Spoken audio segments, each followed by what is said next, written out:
Hello, Tim from Fair Play Now on the 1st of March 2023. Just been down to get some of my first earlies, seed potatoes to chit up and then plant in a little while, a couple of weeks time or whatever. So gonna get food growing again. That all comes hard on the heels of this food rationing that we're enduring here in the UK at the moment. Another thing that was called a wild conspiracy theory a couple of years ago when I first started looking into alternative sources of food and food stocks and prepping and all that kind of thing. And people said I was crazy.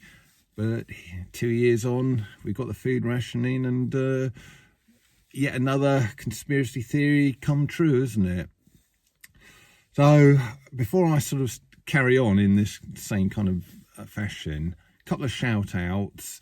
First of all, if you're going to Milton Keynes on Saturday, just a reminder that it starts at 11 o'clock, and if you have already booked, I look forward to seeing you there. Unfortunately, it's sold out, so can't really sort of give anyone else any more tickets, I'm afraid, but hopefully there'll be future events that you might be able to get to instead, and I'll be filming the speakers and the event generally, and then I'll upload it next week and you'll get a bit of a flavour of what the day was like. So greatly looking forward to it, and if you're going, I'll see you there in just a few days time now. And a couple of other shout outs. We've got Mark Devlin talking on Saturday, but he's also giving another talk on the 1st of April in Wallington, Surrey. And also there is an event that's been held near York, which is going to feature Will Keat, the constitutional law expert, who was on the Richard Vobes show, and his video went viral. A lot of people are interested in hearing what he has to say, so I promised the organizer I'd give him a shout out, or the event a shout out, up there in York. If you want any more details on either of those, give me a shout and I'll tell you where you can get tickets. So email me at tim@fairplaynow.net. So let's get on to what I want to talk about today properly, and really it's about me, not because I want to blow my own trumpet and want to big myself up, but I thought you might just want to know a little bit more about this guy who sits here either in sort of this vehicle or indoors sometimes, spouting my mouth off, and you might just want to know a little bit more about me, because other YouTubers give you a bit more personal detail. I'm probably a little bit light on that. I prefer just to tell you what the news is, my opinion on the news, and also various resources that I come across. But you might just want to know a little bit more about me. And I thought I'd talk today how I kind of got into the whole truther scene. Well, I've got to admit, I'm a bit of a Johnny come lately on it.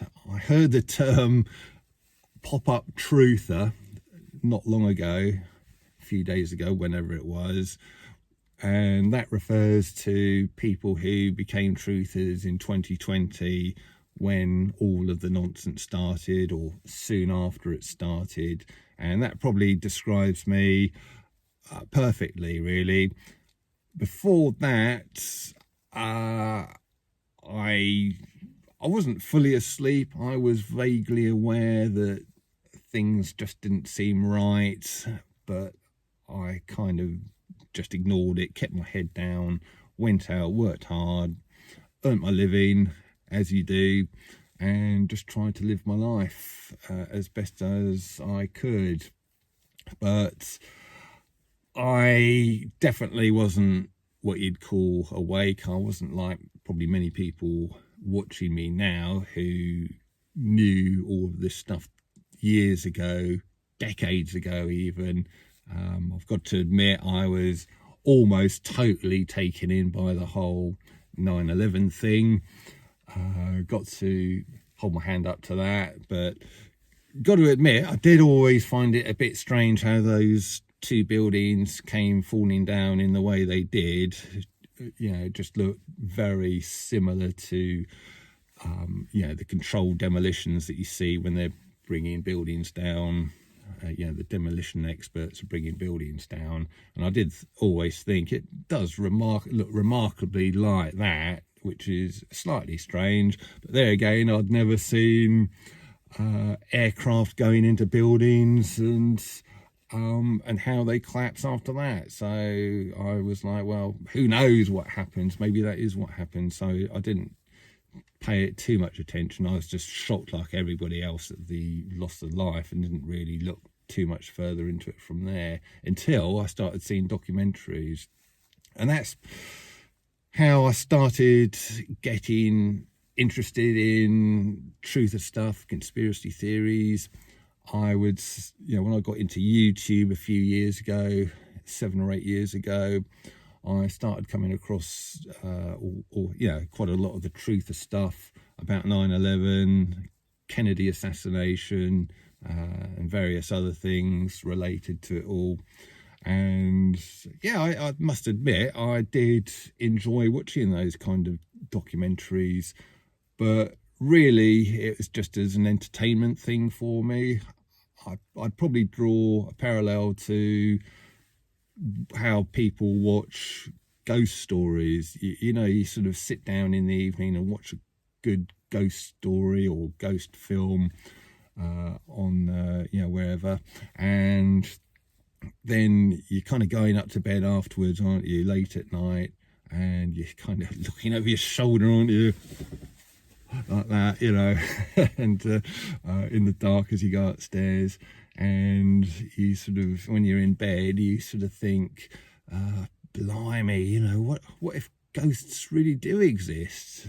And you know, you're sort of then pulling yourself under the covers a bit more, because it's a well-known fact, isn't it, that your bed covers protect you totally against malevolent ghosts, probably just as much as face nappies protect you against lurgies.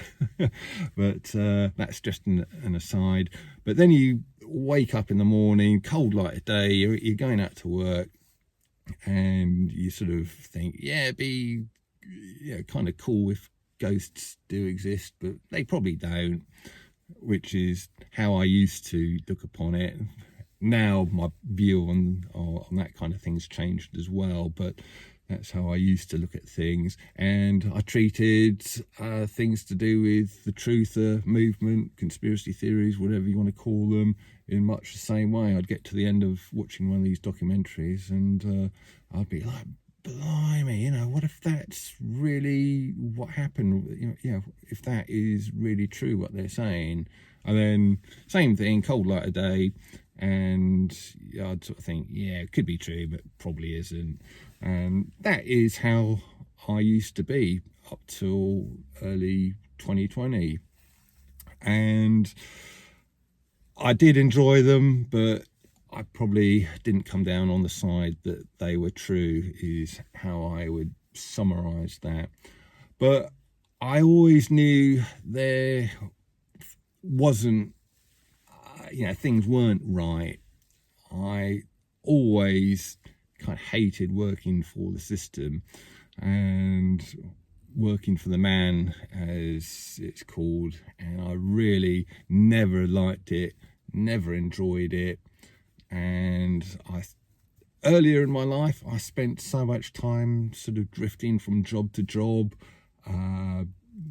you know, sort of hoping the next job would be a bit better paid, offer sort of better opportunities, and just offer me a chance to get a bit further ahead, but they never did.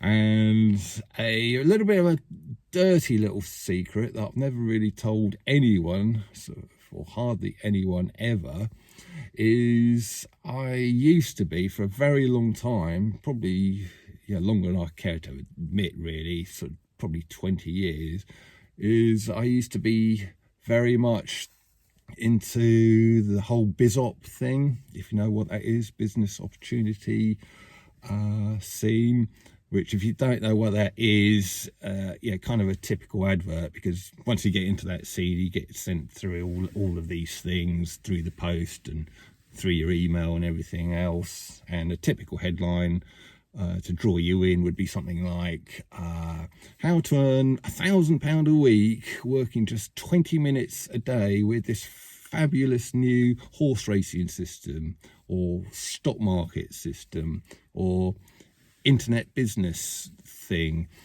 That would be a typical headline. And yeah, I've got to admit, I did get into that. Probably not with such silly, obvious headlines like that, but some of them are a bit more subtle than that. And I did buy a lot of them, quite a lot of them. Most of the time I made sure they had money back guarantees, and most of the time I'd return them, but some of them either didn't have a guarantee or I just kept them. But they never worked. A little tip, if you're sort of planning on getting into this business opportunity thing, from a guy who's been involved with it, only from a customer point of view. I never sort of sold anything myself, because it's a bit, I found out it's a bit unethical, that sort of whole marketplace. But so I'd never sell any of this kind of BizOp stuff. But from a customer point of view, I can tell you that almost none of it works. So don't waste your time. You're probably thinking, duh, well, I wouldn't anyway, Tim. But having been on the front line of all of that, I can tell you, so hardly any of it works. There is one or two things that do work. I will come on to those at the end of this little talk, which you might be interested in. But yeah, you might think, well, why were you involved with all that scene, Tim? It's a bit silly, really. And it wasn't through greed or laziness. It's not like I wanted to earn all of that money. £1,000 a week, only working 20 minutes a day, not because I was lazy. It was just purely and simply because I wanted to escape the system, because deep down I knew there was something bad about the system, is the way I rationalise it now, the way I sort of think about it now. But I just really wanted to escape the system. And like a horse racing system would have been ideal, actually, or a stock market system, because with a lot of those things, you don't actually have to pay tax, because it counts as betting, and you don't have to pay tax on betting winnings. If you do end up in a profit situation, you don't have to sort of pay any tax on it. So I thought, well, A, I could earn my living, B, I don't have to pay any tax to the corrupt system, and C, I could escape this system. So that's why I got so involved with it, because just deep down I always knew there was something very wrong with the system, and I wanted to escape the system. But I never really realised quite how corrupt it is and quite how evil it is until 2020, of course, which is when all of the nonsense kicked off. And I went from being probably 3/4 asleep, or almost entirely asleep, I suppose, apart from a vague feeling, to being pretty much wide awake. Maybe I'm not 100% awake, but I'm a lot more awake than I was, and I realised just how corrupt things are and how evil the powers that shouldn't be are now. And that's a topic for another video, how I went from sort of point A in early 2020 to where I am now, sort of by the end of 2020. I'll sort of maybe tell you a bit more about that journey in another video, because this one's starting to get on. And but yeah, that is where I was up until the start of 2020. And yeah, I guess you could describe me as a pop-up truther. Didn't kind of realize there was, apart from a very vague gut feeling, but intellectually I suppose I didn't really realize what was going on, although deep down I always knew there was something going on, something that wasn't right. So that describes me really. And I said I'd tell you what does work in the whole BizOp thing. I suppose really all of my investigations and looking into all of these crazy, stupid schemes that I used to be into or like to look into did pay off, because one thing I did find out from it, and you might sort of think, well, you know, what I'm about to say is dirty, and it's a bit obvious what you're saying, but it kind of took me, called me stupid, but it took me sort of 20 years, or maybe not quite 20 years, sort of 12, 15 years to sort of take this on board. And I only really came across the whole concept through my BizOp journey.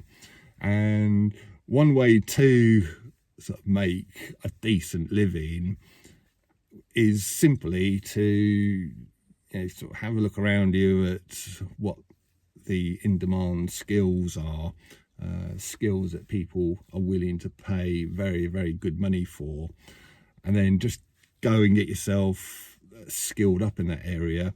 Even if you need to go to night classes for 3 years at your local college, like I did, you know, just get yourself trained up in those skills, and then just get out there and earn a very good living.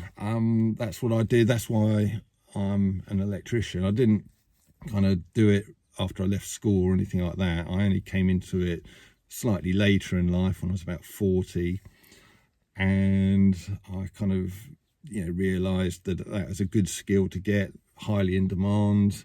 And yeah, basically sort of pretty much doubled my earnings really, from what from all of the sort of crazy jobs I was doing beforehand. And it meant I was able to go self-employed as well, so which gave me a bit more freedom, a bit more independence, not quite so reliant on the state and the system and the employment sort of scene.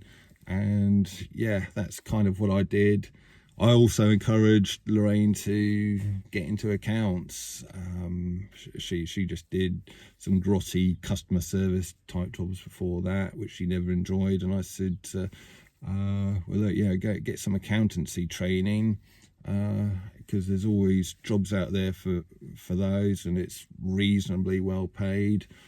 And so I guess I managed to sort myself out and Lorraine out, getting ourselves skills in areas of high demand where you can earn a reasonable living. And that kind of came from my this BizOp you know, journey that I embarked on. So in some ways it came good. It's certainly an interesting journey, and yeah, that kind of is a little bit of about me that I've never really talked about before or admitted to pretty much anyone ever before. But yeah, there you go. So that was who I was, what I did, how I kind of eventually got into the truther movement. And yeah, I'll do another one of these videos if it proves to be popular, kind of describing more of my journey into this whole truth and freedom movement thing. So look out for that, and I'll leave it. It's starting to get a bit on the long side, this video, but I'll leave it here, and I'll be back tomorrow. Tim from Fairplay Now, thanks for watching.